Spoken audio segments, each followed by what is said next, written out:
Hey everyone, it's Ally and welcome back to my channel. So today I'm going to be going over one of the Viktor&Rolf's latest creations.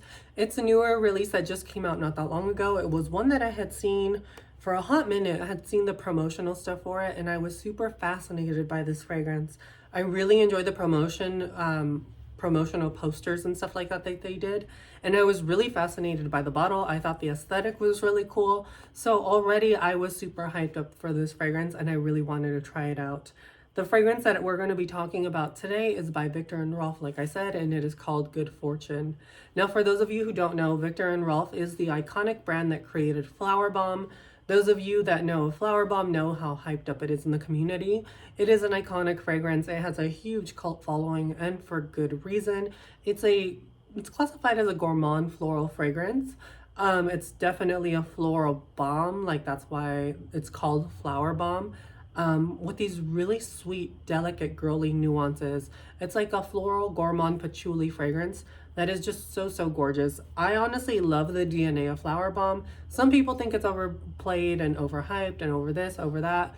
I think it's really good, honestly, and like everyone's just hating on it just to hate because it's like a basic fragrance now. I think it's basically a good fragrance and I really like it, and that's all that matters. And that's all that it should matter. You should enjoy what you enjoy and never feel bad because you wear something that people might be like, oh, that's cheap, or oh, that's generic, oh, that's this, oh, that's that. Oh, who cares? That's what I have to say. Oh, who cares? Wear what you want. If I want to wear my Nicki Minaj $12.99 perfume, I'm going to wear that Nicki Minaj $12.99 perfume because you know what? It smells damn good. And I don't care if people like it or not. I'm like the girl that will like show up and like a basic ass body spray to work one day, and then I'm like, it's Gucci the next day, and then I'm like, it's Killian the day after that, and then back to like, it's a Body Fantasies on Friday. Like, I'm just so like, I feel like I'm so unpredictable when it comes to wearing fragrance. You just never know what you're gonna get with me. Could I be smelling like Killian, Good Girl Gone Bad? Maybe. Is it just a body spray from Victoria's Secret? I'll never tell.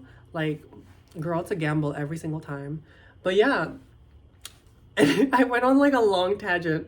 Sorry, I got so distracted. But yeah, this is the bottle.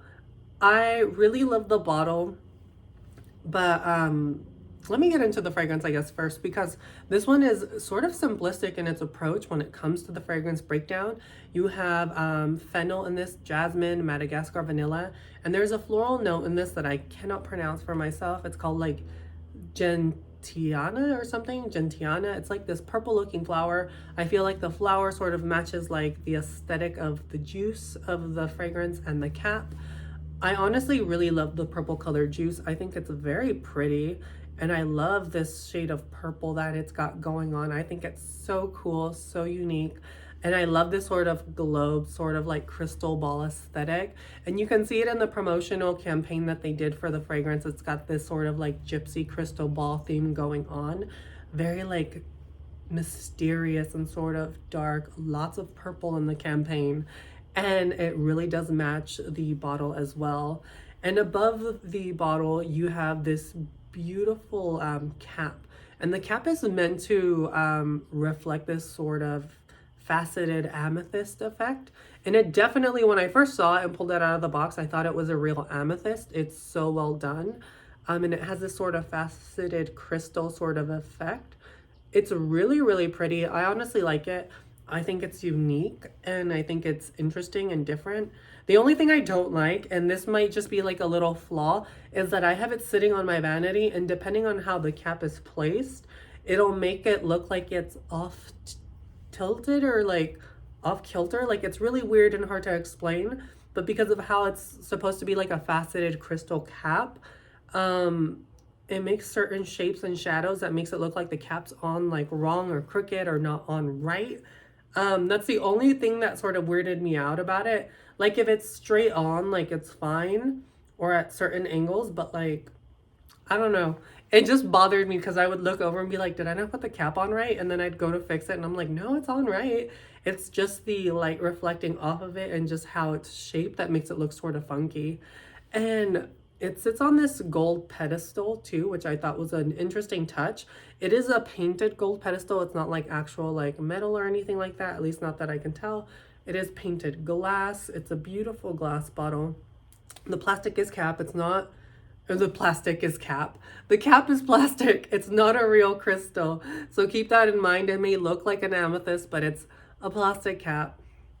And yeah, what's cool about this fragrance too is that the bottle is made of 15% recycled glass, which is a nice little touch, you know, saving the world, recycling one piece of glass at a time.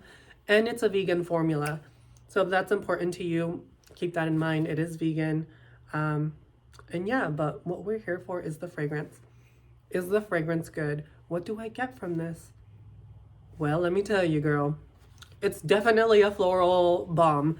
I definitely pick up that sort of like Viktor&Rolf DNA, that very sweet, almost a little sickly sweet DNA that it's got going on. With a lot of florals, you definitely get that jasmine. It creates a sort of really indolic-y white floral effect. It's a definite powerhouse of a fragrance. It does have like this longevity and staying power that I feel like the original Flower Bomb has. And there's a lot of things that sort of tie this to Flower Bomb, in my opinion. They're not the same fragrance. They're not identical in any way. It's just this sort of floral, overtly floral, slightly, not slightly, very sweet base that it has that sort of reminds me of Flower Bomb.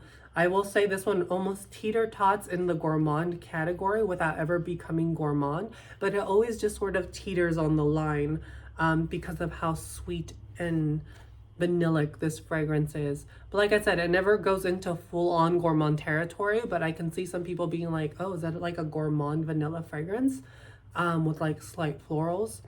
But it's not. It's not a gourmand at all, in my opinion. But like I said, it gives like nuances to it. It really does remind me of the color purple. It's very reminiscent of the juice. I feel like this would be great as a nighttime fragrance, a going out fragrance. There's something a little bit playful, a little mysterious about this fragrance as well. Very floral. Like I said, you really have to love your white florals. If you love your white florals and you love really sweet fragrances, you're probably gonna really love this one. It's not overtly complex. It's not overtly like, oh wow, oh my God. But if you want to smell good and you want something that's going to be an attention grabber and compliment getter, then I think this one will really do the job. It's really, really pretty. I can see a lot of men really gravitating towards this fragrance because it's very sweet. It's very feminine. There's a slight air of mystery behind the fragrance. And just overall, really well done. Like I said, there's nothing overtly special about this. It's not going to be overtly complex. It's not going to be anything groundbreaking like when Flower Bomb came out and everyone was losing their shit. It's just a solid, I think, release, but it's nothing too crazy. I'm honestly more interested to see if they're going to do any flankers to this DNA, because I feel like the DNA to this is a really solid base to build upon. And I think that that's what they were going for, is just having a staple solid base and then flankers that they could build onto for the future. Because I feel like with this DNA, there's a lot of potential. You could do a lot of really interesting things and add a lot more notes. And I mean, it's only 4 notes to begin with in this fragrance, so you can definitely mix it up, add some more, play around, do unique different things. I think, like I said, it's a solid base and you can easily build up on it. They just needed a solid foundation, and I think this fragrance is a solid foundation for the future. And it's not a bad fragrance, honestly. I enjoy it. I think it's pretty. The sillage this leaves is really, really beautiful. You're going to leave a really intoxicating, florally sweet trail that's almost candied sweet, but never overtly candied sweet. It's just really, really good, you guys.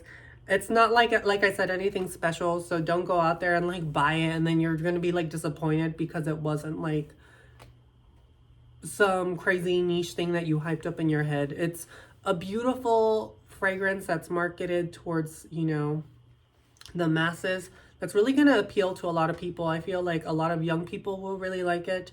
People in their mid-20s, early 30s will really enjoy this.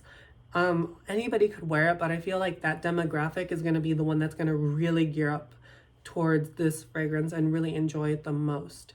It's youthful, it's fun, it's a little mysterious, a tiny bit dark, very floral, very sweet. If that is your vibe, then do yourself a favor and check this fragrance out.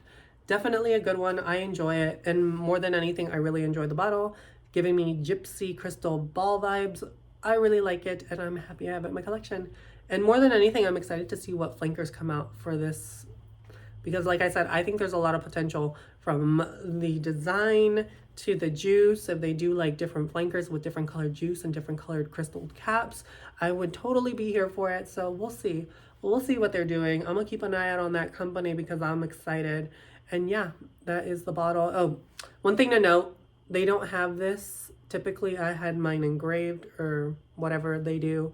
I had my bottle customized, so it has my initials and stuff. That little tidbit doesn't come on the bottles unless you get it directly from their site, which is what I did. I got it directly from their site and had mine custom done or whatever.